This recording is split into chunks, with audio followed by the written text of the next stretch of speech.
But greet me. So. Okay, let's just hold the greetings for a minute now because we're going to start the show now. Thanks all of you for joining us on the program today. We're looking at the IPOB Army clash which took place in the few hours that went past us. I mean, it's just been going on, the IPOB issue, the Biafra issue. There's just been so much going on in that region. But then we're where we are. And today joining me to look at this we have Theophilus Agada, who joins us from the nation's capital, Abuja. Theo, thanks for joining us in the program. Of course, we also have Segun Dada, who joins us as well from Abuja, the nation's capital. Segun, it's a pleasure to have you today. Thank you very much. Of course. And then we have Aya Shogun, who joins us from Mauritius. Aya, thanks as well for joining us today. Thank you for inviting me, Victor. Of course. So let me just start with you. You're the one where usually what follows you'll say home advantage, but I think the away advantage will play out in this instance. Kickstart this conversation for us. There's been so much going on, in the country, especially in the southeast, like I said in the intro. What do you make of this issue first of all?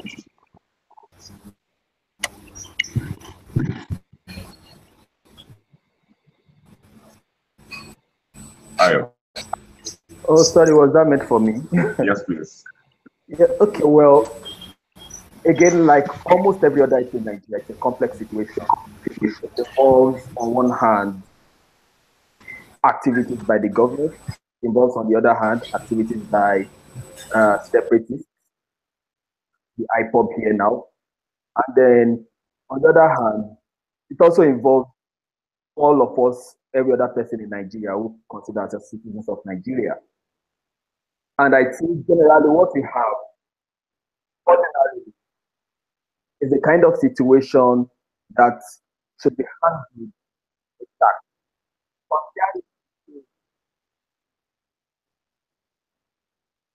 You could compare it to the standoff between the US and the North Korea. Every leader, everybody who has led Nigeria always has an issue of separatism to deal with, from the top to the Boko Haram, and of course,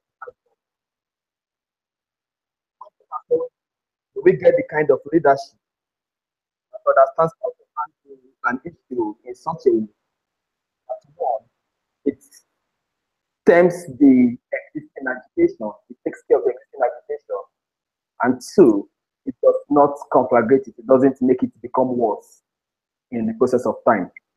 So far, on the part of this administration, I do not think that they have been able to handle these issues in a way that, one, addresses the agitation, and two, prevents it from worsening over time. Right now, that is where I think we are, and that is right in any conversation around IPOB to begin with. All right, so you're talking about you're saying the government hasn't handled this well. No, it doesn't. Okay, very well. I'm Shegun, let me let you come in here. Guy is alleging that the government hasn't handled the situation well. I think he's referring to the retaliation or the action taken by the troops, if I'm not mistaken. But yeah, Shegun, how would you react to that? Okay, I think first of all, we must look at where we are coming from, so as to know or understand where it is that we're going to. I want to believe that the agitation for secession and or the agitation for segregation or to segregate themselves from the rest of Nigeria is as old as this country itself. Every part of Nigeria, at one time or the other, has had one person. I don't want we don't want the way this country is currently constituted. We have to take it down. We have to leave, maybe on grounds of ethnicity or religion. We saw what happened with OPC. We saw what happened with the initial Masob. We saw what happened with all the Zionists and all that. It's a problem that has been going again and again and again. Now, I'm not going to even deceive any, or I'm not going to even go ahead and say that, you know, this government has done particularly well the current IPOB crisis. But the question is, what is the best solution to handling this IPOB crisis? And that's why I come to this. My belief is that all the while that, you know, we've been trying not to have this conversation, we've been trying to throw money at the problem, we've been trying to politically block these agitations. We've not had enough time, you know, for this country from back to back has not done the right thing by allowing these conversations to come on the way, you know, in the past couple of months now. And it is because of this, you know, people believe that they can do whatever they want, then they ask for amnesty. It encourages the rest. This is how we got here, from Uazurike to the other people who have felt that, you know, they know they can fight for the agitation of Biafra better. We have gone from this point to this point again and again. So the bottom line is not about what this administration is doing. Administration failed. The question is, what is the best solution to this issue? The best solution, in my opinion, is that let us have this conversation like we are doing right now.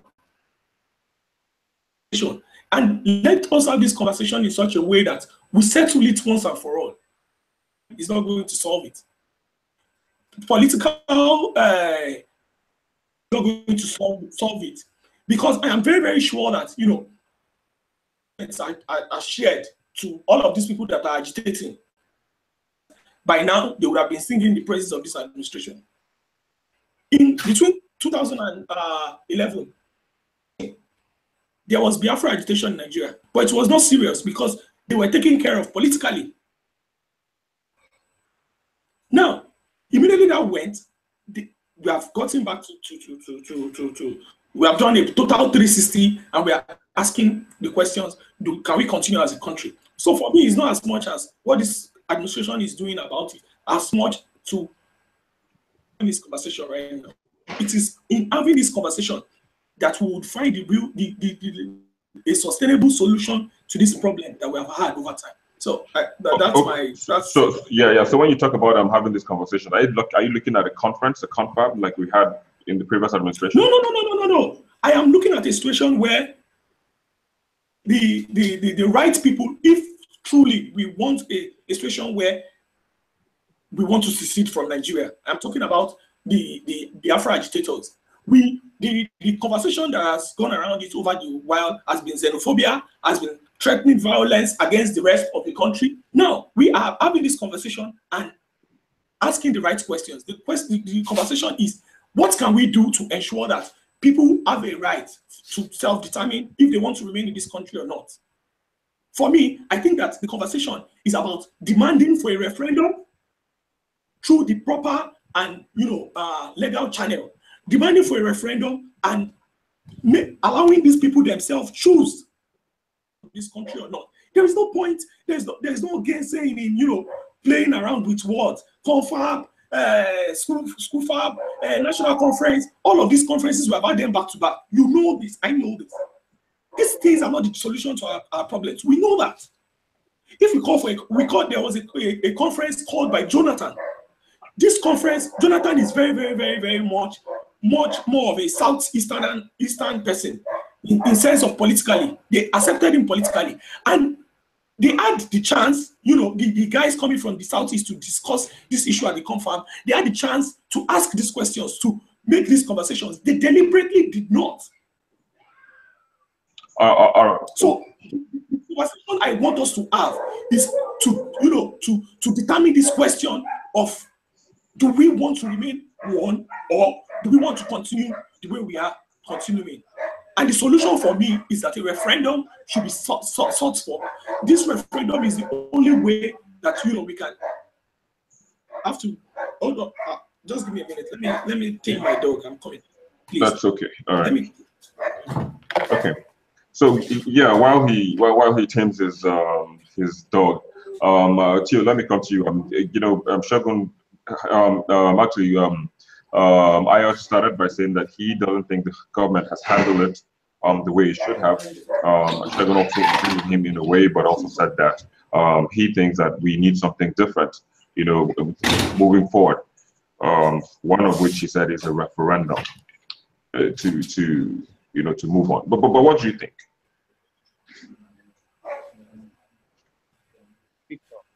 I think I quite my brother. Can you speak loud? Can you speak louder? We can't hear you.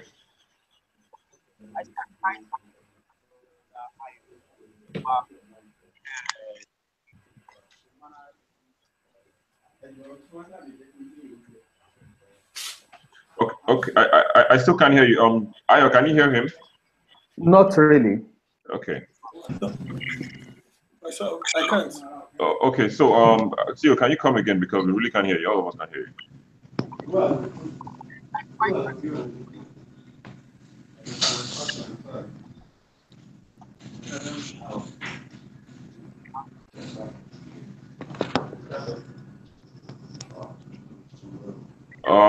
Who can hear him? I still can't hear him.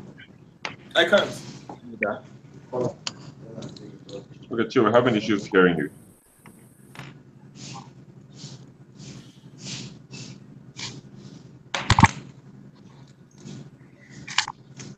Okay, while he sorts that out, about Sally, who joins us, Abbas, if you can hear us, good afternoon. Yeah, we can hear you, but it's faint. It's pretty faint. Can you hear me now? Yeah. Been hearing is as in accent clear and still since. I don't know why I'm hearing you. Okay, now we can hear you. It's coming up now. Okay, it's coming up now, right? Yeah, go ahead. Okay. I said I quite agree with my brother Ayo concerning the manner in which this administration has handled this Biafra issue. You know, this, to be very honest with ourselves, you know, it's a very complex one. Very, very complex one. And even my brother Shegun, what he just did, you know,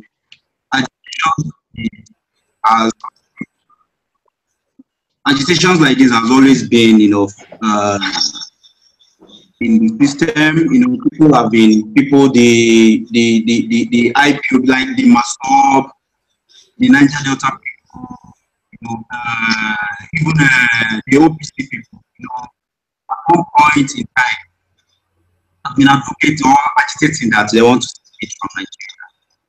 And you wouldn't blame them. Even we from the North Central Nigeria, we are even, as in we you know, we have our own agitation too, because the Nigerian system has not been fair to us too.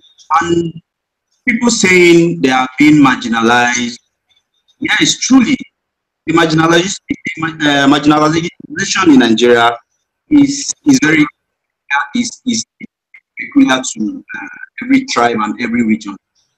The Southeastern people will tell you that they are being marginalized. The Yorubas will tell you they are being marginalized. And the Igbos are marginalized. And even we, the North Central people too, we are being marginalized. Our places, so many states in North Central Nigeria, you see that the roads, everything is bad. So at one point in time, everybody is agreed. The only solution to this problem is that let there be justice. Justice is the only solution to this problem, and I can tell you that, you know, this administration, the way, you know, it has handled this Biafran issue, like Nnamdi Kanu, nobody knew Nnamdi Kanu 4 years ago. He was busy insulting Jonathan, you know, in the UK, but Jonathan never responded to him. But all of a sudden, when he came to Nigeria in 2015, President Muhammadu Buhari got arrested, and from there, you know, he started getting followership. But ordinarily, to me, this Nnamdi Kanu guy should have been. We wouldn't have been here, as in, we like Shegun said, we can't run away from this. Agitations like this, what is required is conversation. We really need to, as in, discuss our unity itself, because Nigeria is just a travesty of a nation. Nothing is working. The system is not working. So what do? The best thing to do is to have a constructive conversation about where we are going, where we are, and where we are coming from. So I think what I would, advise the administration is to have a constructive, conversation concerning this issue of agitation. No, okay, very well. I'll just come back to you in a bit. But Abbas is also Abbas Ali joins us from the Federal Capital Territory. Abbas, you can hear me. Good afternoon. All right, very well. So your phone is kind of pretty close to you. If you can push it back a bit, so we, yeah.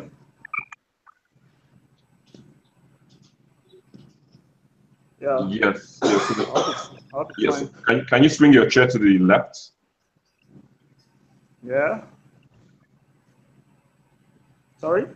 Yeah, well, so if you can swing your chair to the left, so we can't really see your face. There's a lot of lights on the other side. We can't really see you. Oh, okay. How about now? Okay, this is pretty better. It's just too close to your face, but then that's okay. So I mean, a lot of what has gone under the bridge before you joined. I actually talked about how the government has handled the issue of IPOB, of Biafra, and co.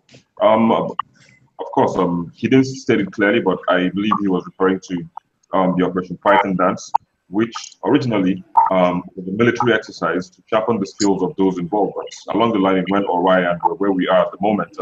What do you think about the issue?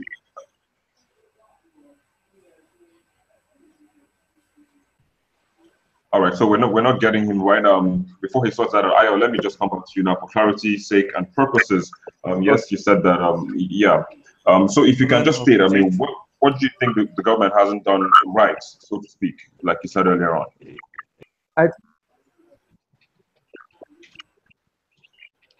Hello, can you hear me? Can you hear me, Ayo? I think Abbas is responding. Oh no, I didn't hear you. Come again. I think Abbas was responding. I think. Okay. For him.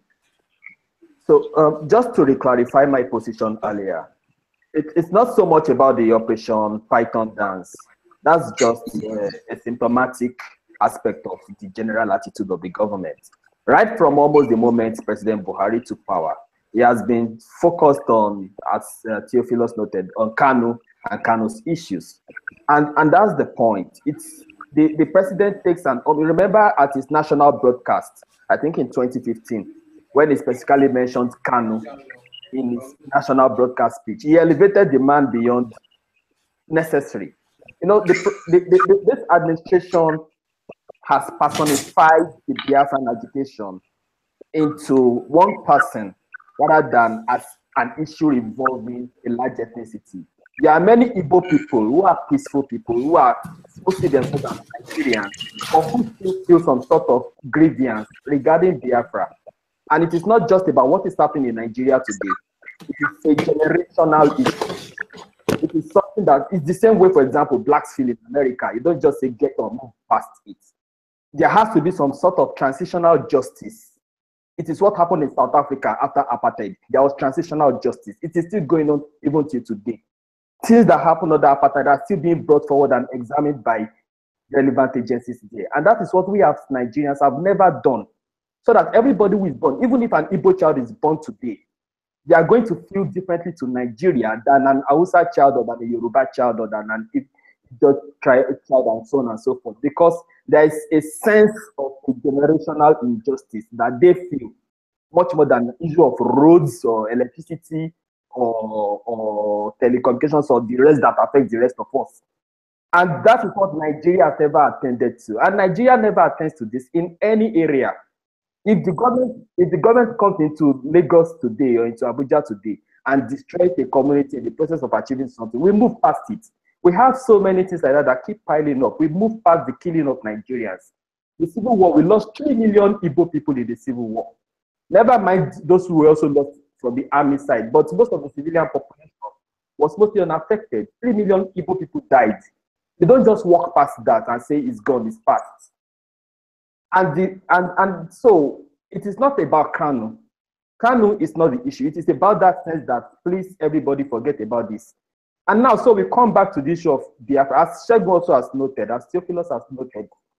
It's a conversation we need to have, but it is not a conversation that we are able to have, because even the president himself has already made his stance known by statements such as the unity of Nigeria is not negotiable. When the president says that, who is going to start acting against it? Is it the National Assembly? Is it the judiciary? Is it the police? So that is the law. And in Nigeria, yes, we have a constitution, we have a democracy, but in reality, the law is what the president says. And if the president says this is his stance, nobody is going to go against it. We can keep telling people, go the official way. You send application, do the, but it doesn't work like that in Nigeria. All right. All right, thank you very much. And let's come back to Abbas and again, just get to hear from him. He was trying to respond earlier on, but we couldn't hear him. So Abbas, please go ahead. Yeah, absolutely. The idea, of course, yeah, the speakers have said it right. You know, the idea is not about Kanu, as I've rightly said. You know, but the vice president came and then he made so much statement. He made so much talk about that. He said whenever anybody comes and starts complaining that we don't do this, we are doing marginalized, what they simply want is that they need to be appointed. They want to be appointed. So the fight in the beginning is not even about Kanu or what it is. The fight is about selfish interest of some Nigerian elite that wants to get something for their pocket. If not, there are a lot of ways to get a referendum. You know, it might not be there in the Nigerian constitution, but there are ways to go about it. You know, you have representatives and governors in their senators and various representatives.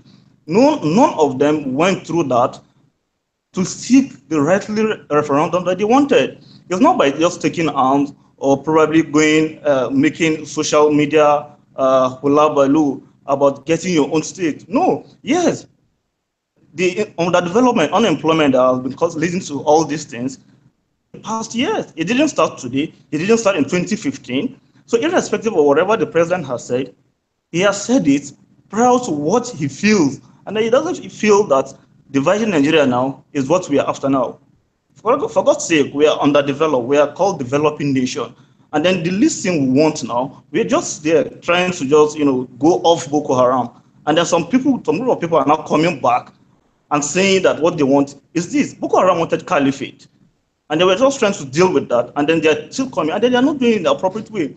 You come with somebody saying that, you know, threatening the president, you know, and then trying to get also saying that they have secret service and all that. So for me, I don't think it's something that we should really take lightly. It needs to be discussed, of course. But then how do you find, you know, a balance, you know, in this aspect? Because this is something that you don't just talk about it. It's not all about, it's not about the people. It's not about the elite. And that's why a lot of commentators, political commentators, are saying that these things are being sponsored by some various group of people. Probably those that feel the government is not doing, or they don't like the government of the day, or probably they don't even like the president. And that's why they feel they can really sponsor this. There's a video that has been online of Nnamdi Kanu himself in 2012, when President Goodluck was the president, supporting, you know, the Nigerian state, supporting one state, one Nigeria. It's everywhere on social media. So what happened 3 years after? All of a sudden, he now decided he wants a divided Nigeria. He wanted Biafra. He never wanted Biafra just 3 years ago. And now, so come on, what are we talking about? This is you know, a very good analogy. This is something that is on air, and then we can see that. So it now shows that this is not actually an agitation that's based on truth, you know, or based on love for your people. This is an agitation that is based on selfish interest. That is just what it is. All right, Abbas is bringing a different dimension to the conversation. Theophilus, I can see you're smiling. I don't know why you're doing that, but I guess I'll have to come back to you and to get that your reaction to what Abbas said. But Abbas, like you said, the agitation is not born out of passion for the people, but it's born out of selfish interest. But I mean, the Southeast governors have come out openly to say we don't want IPOB, we don't want Biafra. They have banned all activities of IPOB in the Southeast. So if you say it is for selfish gains, I mean, how does this declaration by the Southeastern governors actually come to you? Don't you think they do? They also want that one state that you're talking about? Abbas. Yeah, apparently this all came up when the military declared IPOB as a terrorist organization. You know, the Southeast governors never came to tell the people or declared that they don't want IPOB. No, none of the Igbo organization, not even Ohaneze, that have been able to come out outrightly and said they never want IPOB. All they were doing was trying to manage the situation, because of course evidences have come that they've tried to meet with the Nnamdi Kanu guy, and then he declined. They invited him to sit on the table so that they discuss something. Now the governors will not just invite him to sit on the table for resolution. We might even say that maybe it was even the presidency that have asked the governors to speak with their son. Now, if he's been invited and he declared the invitation, so what are we talking about? The government have already given a good time for the benefit of doubt. Try to invite him to the table and come out with his agitation. What do you really want? Because these things can be done appropriately through dialogue. Now, when you are being invited to sit and say, okay, calm down, let's see, what do you want for your people? Nothing came out of it. So if truly it's built on passion, then you should be ready to sit with those that are chief security officers of the individual states and their elders and elites also in the country, the elder statesmen. So if Ohaneze and Ndibo have never come outrightly, or the governors prior to yesterday, to now decide to say they never want IPOB, so why now? Which means whatever has happened between that from 3 days ago till now must have been the reason why they came out outrightly and denounced IPOB. So this is what it is. So if truly it was based on passion, then it's very easy.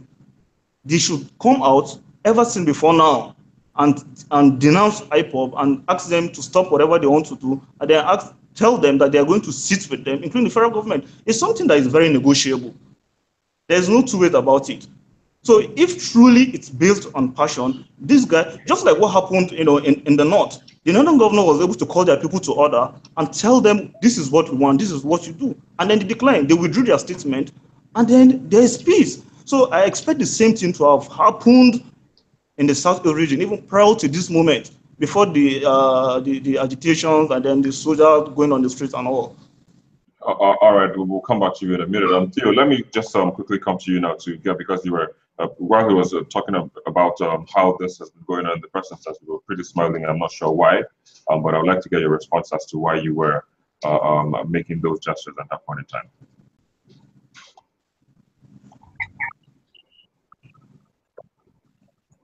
Yeah, go ahead, Theo. I didn't want to interrupt. When I was because my Abbas was concerning the issue of education, the education not being truthful or whatever. The truth is, let's be honest about it. So, let's say we are all Biafra. You know why? We are all Biafra in the sense that the Nigerian state has not been prepared. And Nnamdi Kanu, like he was saying, Nnamdi Kanu wants to united Nigeria. Yes, even me, myself, I've always been an advocate of one Nigeria. But how long we continue in this one Nigeria thing? This one Nigeria thing is not working. But apart from that, said, we are all Biafran, is that the Nigerian state will not be fair to all of us. Injustice in the land, and that's why people are my brother Abbas said that the young man is not being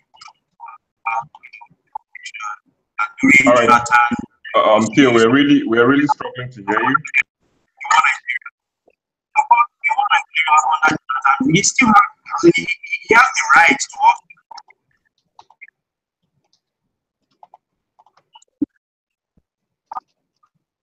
Theo, we're really struggling to hear you. If you can hear me. Yeah, I said we're really struggling to hear you. But while you, yeah, we're really struggling to hear you. But while you try to fix your audio, let's look at comments that are coming in from the online platform, like people watching our YouTube stream. Well, Isiaz Okija says the first step is for the leaders of the southern parts of Nigeria to advocate an agreed set of restructuring items that we must start with. He says full restructuring cannot, however, happen overnight. But then Michael Anyayeli says we cannot restructure with the kind of constitution we have. He's referring, of course, to the 1999 constitution. And he says we cannot restructure with the kind of backward thinking people we have. We need youthful and intelligent leaders. He goes on to say that we are not one in Nigeria. There is no love lost, neither is there any love found. If we truly want to live as one, let us have a genuine national discourse, not a political conference. Well, Joshua Sokuru says Operation Python Dance led to this chaos. Why not terminate it? Biafrans, let's be peaceful and fight for restructuring. Kingsley Okoye says this guy, he's referring to Abbas here. He says Abbas should get his facts right. Nnamdi met with the governors in the first meeting and they rescheduled the meeting. And then the presidency declared the army, which declared Python dance. But then Joshua says Python dance should not take place in the place already unstable. It is a mistake by the army. I believe they should apologize, and all killings resulted from this. They should apologize for all the killings that resulted from this. So let me just come back. Those are just a few messages that people are posting on our YouTube channel at the moment. Let me ask you, what do you think about the Python dance? According to the army, it was just an exercise to sharpen the skills of their officers. But then, along the line, things didn't go too well, and where we are. But then, what do you think about the whole army and the clash with the alleged IPOB members? First and foremost, I've never been a believer in the use of the military in domestic operations generally. The purpose of the military is always to safeguard the country from external aggression, to protect the integrity of the territory from external aggression. That's the primary purpose of military. But in Africa, we've come to a system, or we have now become part of a system of countries, of nations who don't actually have external aggression, but who use military for the purpose of securitizing the government, or rather to securitize the state as against the people. And I just did a study in Lesotho some time ago, about 2 to 3 months ago. I was commenting on this issue, so it's not unique to Nigeria. We use militaries to protect the government. We don't use the military to protect the people. And so that is what we have now. We have a situation where the military has been deployed to go and curb the situation, which ordinarily should not amount to more than police action. But that aside, there is even a serious illegality in that process, because again, your constitutional provisions are very clear that you only deploy the military in the after the National Assembly has approved that deployment. So, assuming there was a serious emergency, even the National Assembly has to be part of the process by which the military is on ground. But again, you are coming from a military heritage. You are used to the president being the commander-in-chief under the military setting, and so we've inherited that tradition, even in a democracy.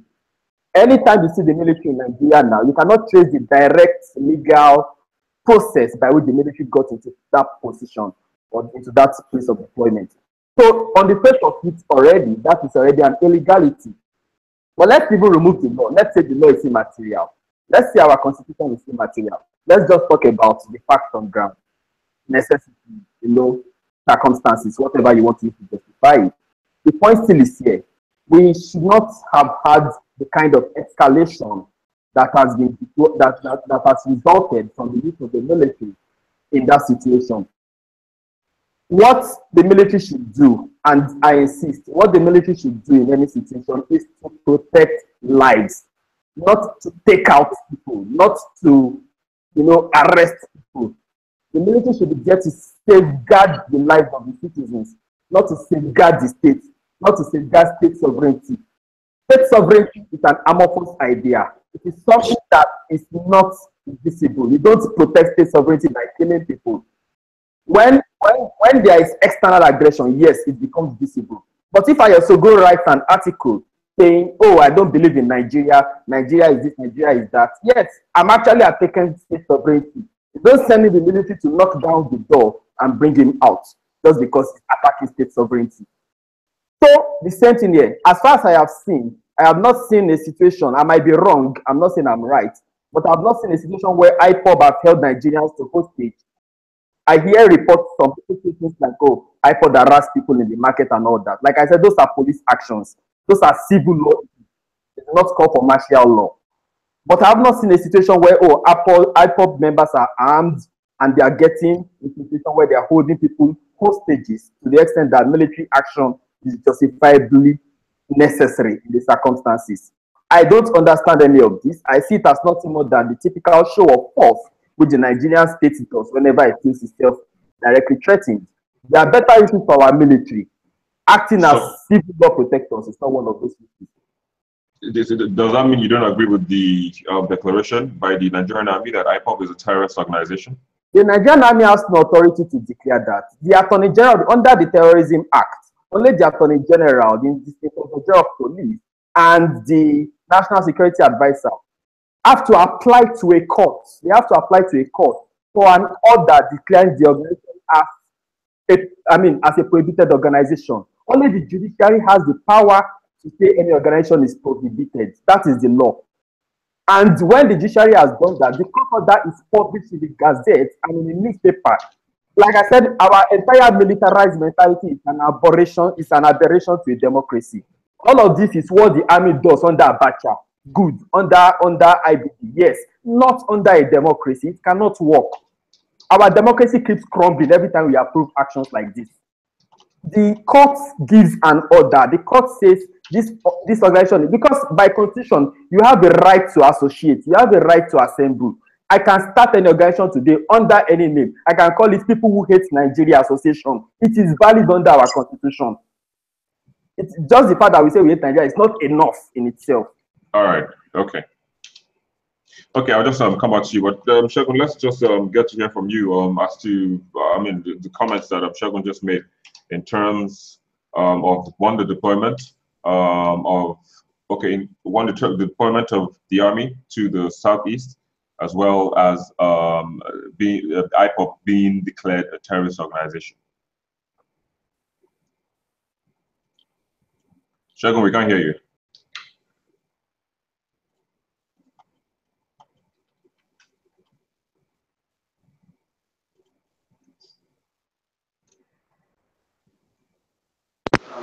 Hello? Yeah, okay, great. We can hear you now. But if you can, do me a favor, please. Your phone, if you can do the drop down and then put your rotation on automatic. It's on automatic. Okay. Oh, okay. Yeah, just turn the phone then. If it's on automatic, turn the phone. It should take the shape. Is it better this way? Yeah, this is better. Okay. Yeah, but can you? Okay. Can you, first of all, sorry, please. Before you continue, can you face the light, because the light is on one side of you. Yeah. So face the rail, rather. Yeah, we can hear, but face the rail. Yeah. Okay. So.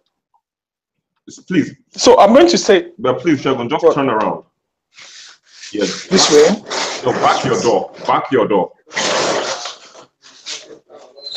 Is this okay? Yeah, this is it.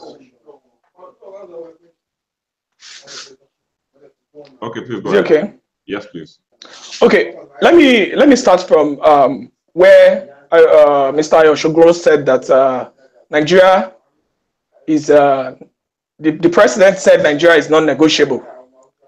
I'm going to say this now. I know that Mr. Ayo is a critic of this government, and I understand where he's coming from.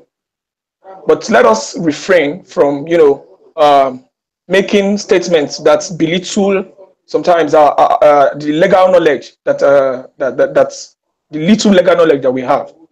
The Constitution, the first page of the Constitution. I'm very, very sure that Shogoro, as a lawyer, has seen this in the Constitution. The first page of the Constitution says, we are one undivided country under God. Indivisible country under God. Every president of Nigeria swears the oath of office to protect the unity of this country, to protect the sovereignty of this country from any and all threats to our sovereignty. So you cannot say that, oh, why would the president say our unity is non-negotiable? Yes, our unity is non-negotiable. If Biafra today, if there is a referendum or a war and Biafra gets independence, Nigeria will still be Nigeria. It is not going to stop being Nigeria because one part of the country has left. It won't. That is the truth of the matter. Secondly, do we have referendum? Do we have we don't have a referendum option in our constitution. But the problem is this: we have members of the National Assembly drawn from every hook and cranny of this country who have the power, as enshrined in the 1999 Constitution, to amend this Constitution to the best of their ability, to include this referendum that is presently non-existent. We were in this country together months ago when a couple of amendments passed in the National Assembly. Amendment on this, amendment on that, amendment on this, amendment. So if the National Assembly, the members of the Southeast from the National Assembly are interested in resolving this issue, the first thing is to introduce an article into the Constitution or an amendment that gives states to a referendum. Now, secondly, why is a military operation in the Southeast seen as an invasion of the Southeast? Is the Southeast not a part of Nigeria? IPOB, let me tell you this right now. IPOB should not be in the forefront of the conversation about Biafra. This is why I said that we need to have this conversation. Violence is not going to solve this issue. You cannot threaten every member of this country. You cannot threaten everyone from every other ethnic group. You cannot say all sorts of things about people and expect that there will be peace in the country. There can't be peace. Every one of us in Nigeria is marginalized. Every one of us in Nigeria is disenfranchised. We are all suffering for the actions of bad leadership. This is not about, oh, this person pointing fingers at one particular ethnic group or the other. No, please, let's not do that.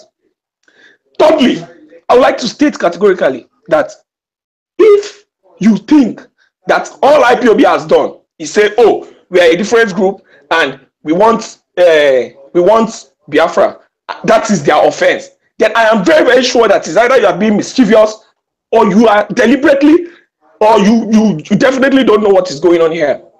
The issue is this: one, IPOB does not, they do not want a peaceful secession from Nigeria. That is the truth of the matter.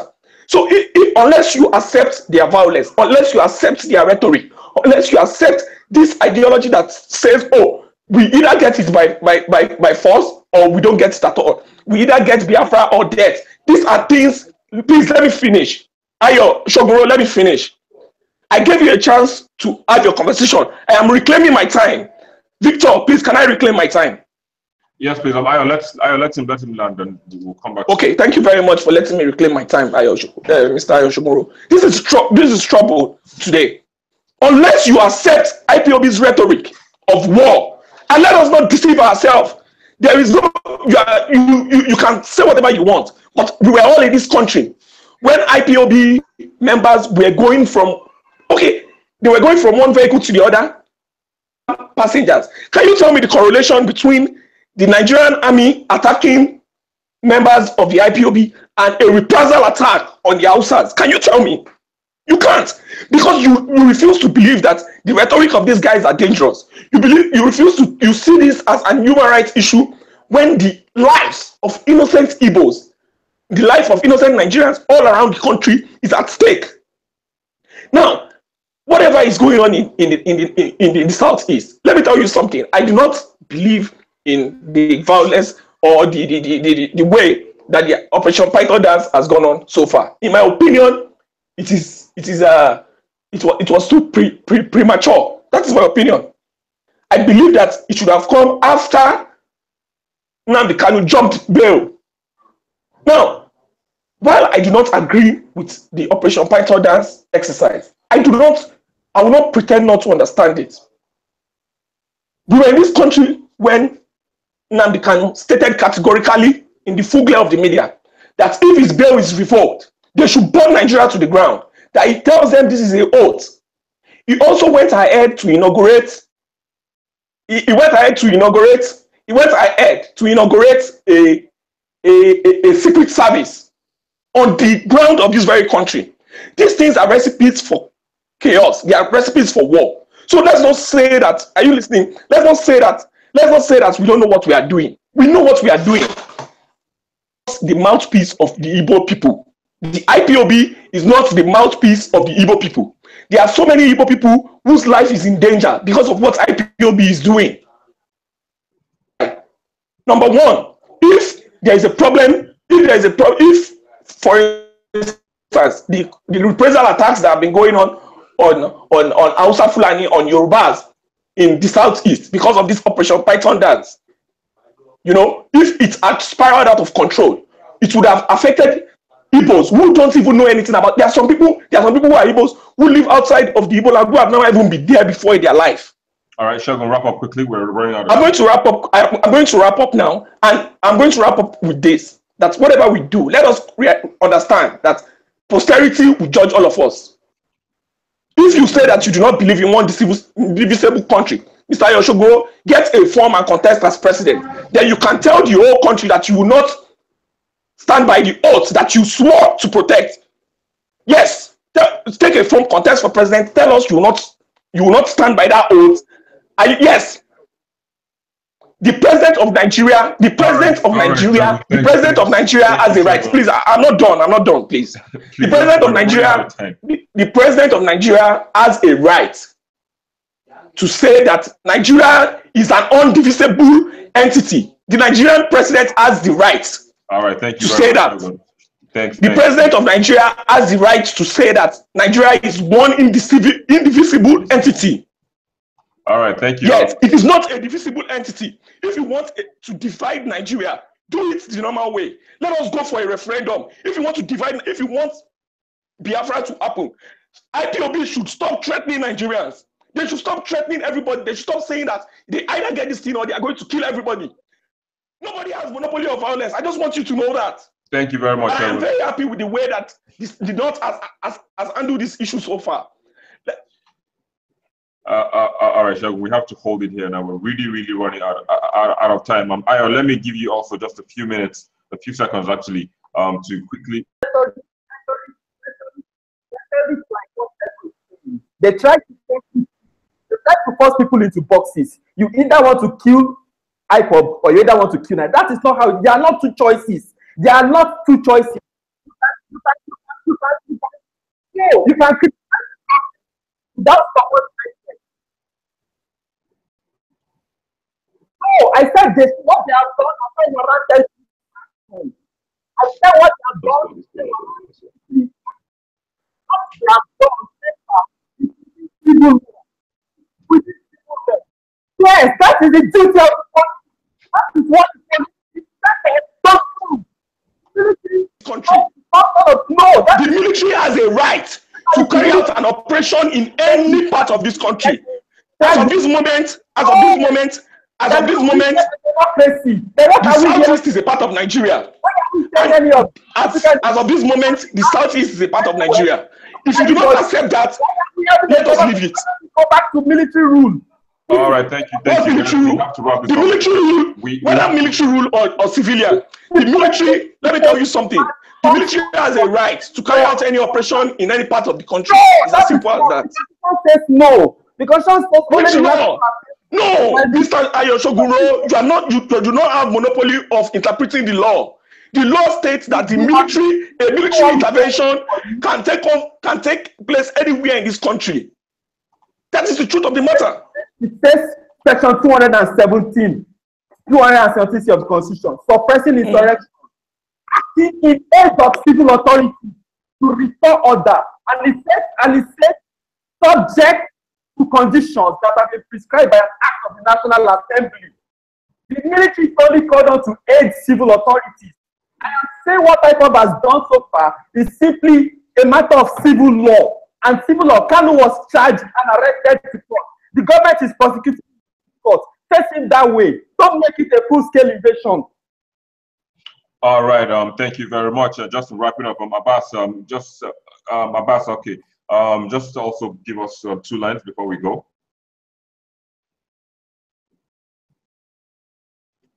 Yeah, Shagun and Ayo, please. You guys should let us complete this conversation. Shagun and Ayo, please let us complete this conversation. Abbas, please go ahead. 2 seconds.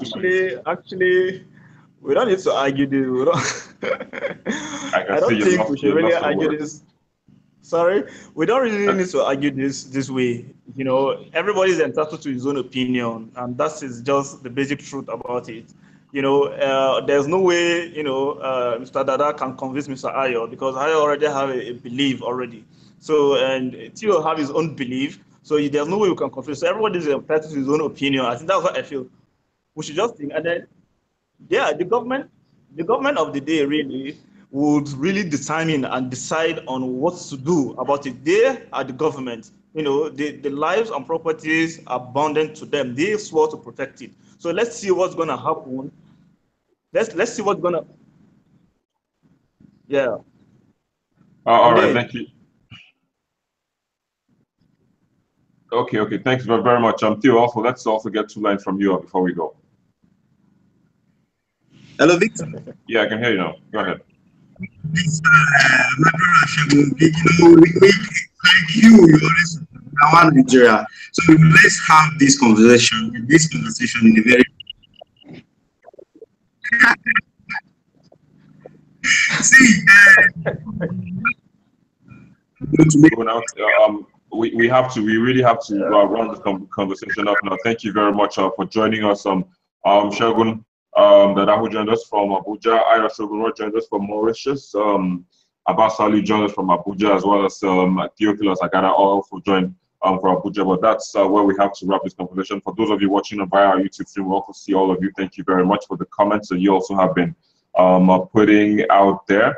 But then, you know, we can't take all of them. We actually took some earlier on, but we can't go back to take some of them. But then we have to wrap it up here. Thanks to all of you for joining us today on the program. It's been a very, very heated debate, but then engaging as well as educative for some of us who didn't know some of these things that were mentioned here. But then thanks again. It's a group of Hangout for Channels Beam, and I'm Victor Matthias.